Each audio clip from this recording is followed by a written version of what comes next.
ladies. Welcome back to another chit chat. As promised, if you had a chance to take a look at my community post from yesterday, I told you, ladies, that I really wanted to dedicate a video to talking about a personal experience that actually happened to me. And I want to do this particular video because I feel like a lot of young girls go to university and they experience this with male teachers, but they're too scared to speak up and say anything about it. And I think that this issue may be more common than what people realize. So I do want to give you a perspective on the steps that you can take and what you can do um, in order to put a stop to it. Now, I really hope that this has not happened to any of you young women that are listening to this video. But again, I'm going to share something from my perspective as well as personal experience so that it hopefully will help a young lady who plans on going to college or currently in college. So I'm going to kind of jump right into the story. So of course, this time I'm still with the same guy that I was dating that I was telling you ladies about in the previous video. Okay, and actually, me and this guy, we attended the same college as well. That's actually how we start talking. Okay, so this particular class I was in Psych 101. So at my university, the way that they have a psychology class is set up, you start off at Psych 101 and then you move on to Psych 102. Like, you can move on to Psych 102 if that's part of your prerequisites for whatever program that you're trying to get into. But our university, you had to take Psych 101 and 102 if you wanted to get into the nursing program that started off as an associate. If you wanted to get into the physical therapy program, like basically all of those medical programs, you had to take both psychology classes, right? So I was starting off with Psych 101. My teacher that I had was a older male teacher. This man had to have, I want to say, he had to have been in his freaking 60s. Like, he was old enough to be my grandfather.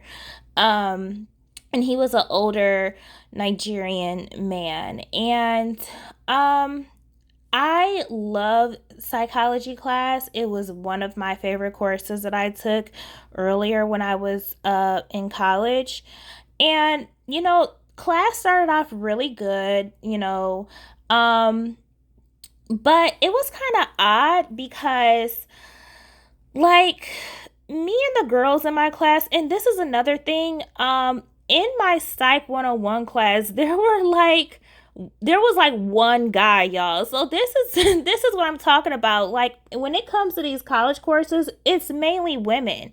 But anyways, we had like one guy in the class, and a lot of times we would forget that he was freaking there because the whole class was filled with girls of all ages. Like, I think the oldest woman in my class was in her 60s as well. And let me tell you something, we should have listened to her. And I'm bringing this up for a particular reason. But you live and you learn, being young. We were having a discussion one day, and the older lady that was in our class, she was like, "Y'all don't think he's weird? I'm sorry, that man, this professor is weird. I feel like he tries to come on to me." And we were like, "Really? Well, has he said anything weird to you or anything like that? I mean, is it to the point to where you feel like you should go talk to the dean?" She said, "Well, I'm gonna put it this way, because I'm older than the rest of you in this class. Um, just watch out for him. Y'all just try to get through the class. But all I'm saying is he gives me creep vibes." And none of the other girls said anything at the time, which was really weird. I didn't really pick up on it until maybe further down in the class. I didn't really pick up on it. I just thought, you know how like older men are when they're that old. I'm like, "Oh, he's just being friendly." Me being naive, I didn't know. So, me being the type of student that I am, I love sitting at the front. I've never been the type of student to sit in the middle or the back. Like, I have to get to class early to get a front seat because I want to be in front of everybody so that I can be front face in front of the teacher. I've always been that type of student, okay? Um, and he would always pick on me. I didn't even have to raise my hand or volunteer or anything. Of course, I always knew the answer and had an explanation, but he would always pick on me, or he would always choose me to give an example of whatever it is, the subject at the time in the psychology book that we were talking about. Or a lot of times, like, we would have papers due that we had to write in MLA format. By the way, if you ladies are not familiar with MLA format, I mean, if you want me to do a video on that, I can, but put it this way, like, if you should know how to write MLA format if you are writing at college level, but that's for another topic. Um Anyways, so we would always have to write our papers like that, and I noticed that he will always choose me to read my paper. Sorry about that, my phone cut off. But yeah, I would always notice that he would choose me to start to read my paper out loud, which I didn't have a problem with because, again, that's the type of student that I am. But it was one day, when class was over, I had a question that I wanted to ask him. I can't remember what the question was about, but anyways, it was about a paper that we had due because um, our first final was coming up, so I wanted to make sure that I could get the best grade as possible. And he start like I noticed that his body language and his facial expressions were a little bit different than what they were in class. And what I mean by that is he seemed flirtatious. I tried to brush it off, and I should have followed my first instincts first, but I was young. I really didn't listen to my gut, but it made me feel really, really uncomfortable. And you know, he made comments about my facial features, and he asked me, are you Igbo? And I said, yeah, I am. Now, remember, I told you all this was an older Nigerian professor that I had. So he recognized that I was Nigerian or whatever. And it's really manipulating and sick because he literally used that to try and make some type of sick connection between him and I, which was completely disgusting. But he worked upon that, and he used that to try and make me comfortable in a sense. And he started joking about how, oh, you're really pretty or whatever, and oh my gosh, if I took you back home, you would just be a prize. Like, that's literally what he said to me, you guys. Like, and I didn't know what to say. I know it sounds really crazy, but I just had a really nervous laugh, and I tried to move on to the different subject and ask him about the homework or the paper, that was due for class or our first exam or whatever it was. And you guys, like, he made so many different comments about my looks, and like he really started to get aggressive, and I was starting to get scared. And my boyfriend at the time, or the guy that I was dating, he noticed a change in me. Like, I was a nervous wreck, and I was always looking down, and he noticed that, like, my behavior was different, and he finally asked me, like, what is going on with you? Because is something wrong? Is there something that you're not telling me? And then I finally broke down and told him the type of things that my teacher has been saying to me through email and in privacy. And he would slip me like he would write little notes and slip it on my desk in front of everybody. He would do it in front of everybody, but he would make sure that none of the other students were looking. And it would, oh my God, y'all, like, he would write some of the craziest stuff, and he would be asking, like, how much would I have to pay for bride price, and um like, would your father let me marry you and things like that. Like, he was a complete creep. And I finally told my boyfriend all this. Oh, but it gets worse, y'all. So he knew that I was dating a guy on campus or whatever.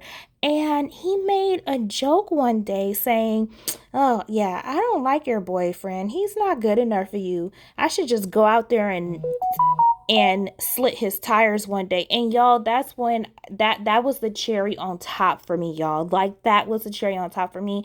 It was scary for me. And I told the guy that I was dating at the time everything. And I told him I told him what he said about what he was going to do to his car tires and everything. He was like, "Yo, like, WTF? Like, why didn't you speak up and say anything? Like, why would you just sit there and let him say all that and take that?" And I'm like, "Wait, I thought that you would at least be defending me or trying to help me. Like, this dude is scary.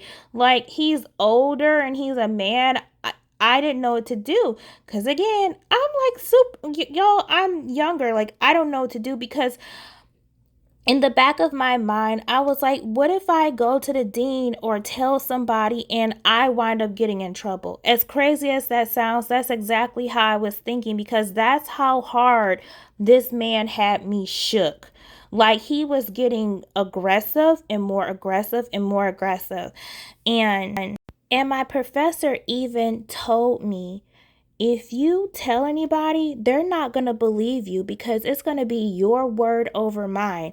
Who would they really believe? I mean, you or, me, that's been, a professor here teaching here for over 10 years. And I believed him. I really believed him, because this man acted like he had so much power, and he has so much power over me. And I thought that if I went to the dean or told anybody at that school, they would not believe me. I honestly thought that they would probably think I'm just some girl in class. Oh, she's probably failing, so she wants to get back at her teacher, which I wasn't even failing. Like, I was getting a whole A out of that class.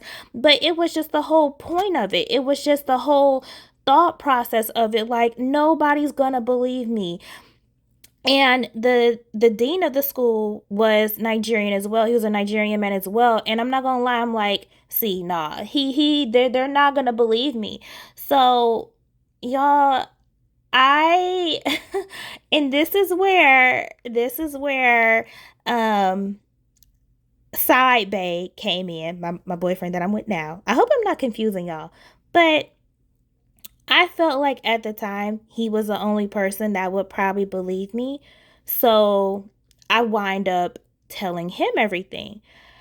And he was fuming. Like, y'all, he was freaking fuming, because he knew that professor as well, because he took his class, well before I did.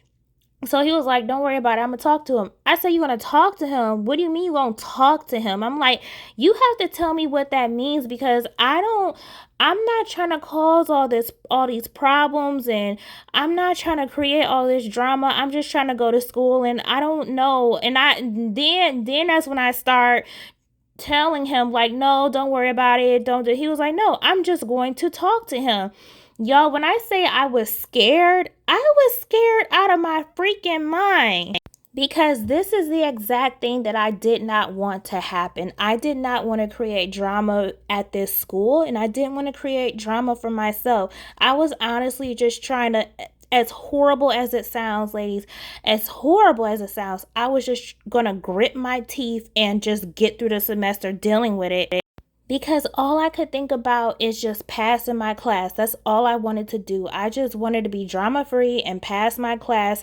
But it was getting so bad to the point to where, like, literally some days I would cry before going into that classroom, because that's how scared and nervous I was. And it started to take a toll on me, to where even my friends started to notice, okay? So anyway, so he said that he was going to just go talk to him. I'm like, "Okay, you need to tell me exactly what that means." Y'all, all I know is he stopped talking to me. I tried to ask him what was he gonna say. He kept ignoring me. Next thing I know, uh he's called listen, y'all, all I know is a few of his cousins came up to that school and I seen them go in that classroom and they shut the door. I don't know what was said. I don't know what went down in that classroom with all of them up in there. I have no clue. And y'all, to this day, he still will not tell me. I have no idea. But all I know is the next thing is that he came up out of that classroom scrambling. That's all I saw, because I was sitting on that bench so nervous, because outside of the classrooms we had like sitting areas, and the sitting area where I was at, it was facing his classroom. So if anybody walked out of there, I could visually see it. Y'all, I was sitting there so freaking scared, okay? I don't know what was said up in that classroom. I don't know what happened. All I know is that 20 minutes later, he was scrambling up out of that room. The teacher, he was scrambling up out of that room, and he got the fuck out, excuse my language, he got the hell up out of Dodge. I don't know. But then he came out and he was like, we about to go to the dean's office.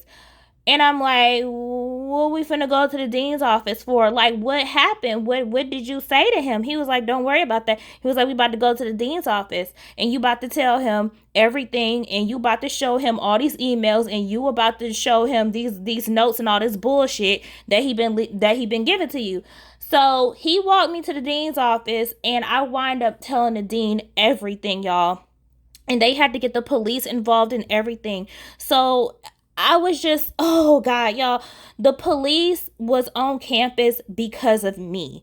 So they had to file a report and court reports and everything like that, because they asked me, did I want to take this to court?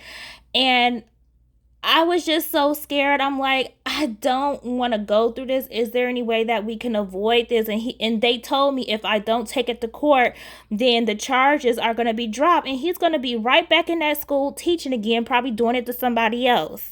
So the steps that I had to take in order to get this guy off of the campus, get this predatory professor off of campus, I actually had to attend court downtown. A court date was issued, and of course, they issued it as a sexual harassment case. And I had to testify in everything. I had to testify in front of that professor. And I'm going to tell y'all, that had to been the most nerve-wracking thing I have done in my life, to have to sit there in court and testify every single thing that man said to me and wrote to me in front of him. And I looked over at him one time, and the whole time he had his head down, and he looked so ashamed. But at the same time, something in me was like, I don't feel bad for this man. I don't feel bad for this man, because look what he put me through. Look what he put me as a student through. You were here to teach and mentor, and look where we're at. You know what I mean? So it's like the Stockholm guilt, whatever I had, started to diminish as soon as I glanced over at him and I saw that he was ashamed. And ladies, unfortunately, I have to tell you, if this is something that you have ever that you are currently going through, or you've experienced, unfortunately, if you truly want to get yourself out of this situation, please go to your dean. Please have the courage to speak up. I don't care if you go to another college professor. They're going to have to report it. But the main thing that you should do is go to your dean. Your dean cannot ignore the allegations. They're going to have to investigate. They're going to have to look into it. And they're going to have to talk to that teacher. They have no choice. So don't ever believe that if you, as a woman or a young woman, choose to report it, or go to the dean of the college, that they will ignore you. Because as a young woman, that's how I felt.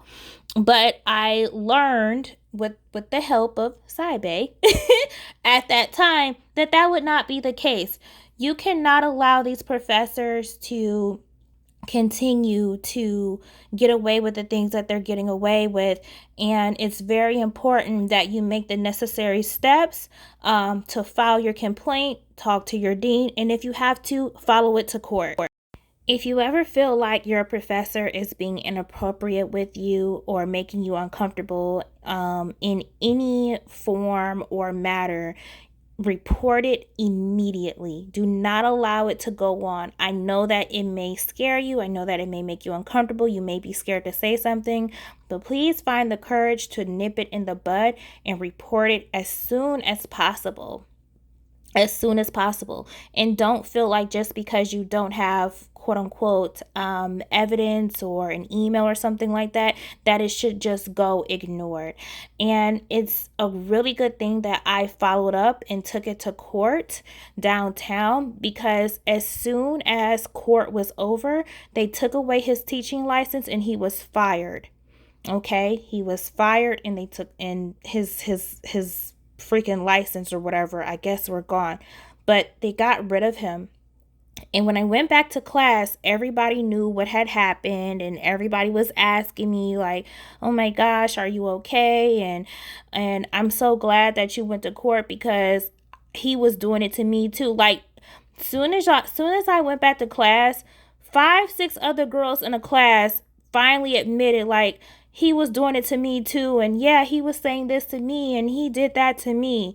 And it took me going to court to help these other girls bring out their truth, because when I went to class, everybody knew what happened. The new substitute teacher had to tell everybody what happened and everything like that. And even our sub was asking me like, how'd everything go? And, so sorry that this happened to you. And our new substitute teacher for our Psych 101 class, he was he looked like he was like in his mid 40s. He was an Italian guy. And, he we all talked about it in class. We all openly talked about it in class and everything like that. And he allowed the other girls in class to talk about their feelings and the fact that he was doing the same thing to them. And because of my incident and the fact that I had to take it to court, the dean actually automatically gave everybody a passing A grade for Psych 101 automatically. Everybody in the class automatically got an A because of me going to court and me dealing with what I had to deal with. So, oh boy. So ladies, I really hope that my experience was able to help you and give you clarity and give you some type of understanding. If you ever face this issue, or and I truly hope that none of you ever have to go through what I went through. But just realize, if this does ever happen to you, or if a friend comes to you and she tells you this is what's going on, please tell her to report it immediately as soon as she can. The best person to go to is the dean of the school. Get in contact with the dean. Now, as far as emailing versus seeing them in person, I'll put it this way. It's great to send an email for something like this as well. But if you can get the contact hours of the dean of the university, I really highly suggest that you go to them in person and allow them to understand that it's an urgent matter that needs to be addressed immediately. And I'm pretty sure that they will get you in as soon as possible. But ladies, again, I really hope that my experience is able to help somebody. And I hope that if unfortunately, if you do ever get into this type of predicament, that my story is able to aid you in order to know what steps that you need to follow to get this horrible thing resolved. So ladies, I want to thank you so much for listening to to my chit chat. If you have any questions or comments, please leave it in the comment section below, and I will talk to you later. Bye.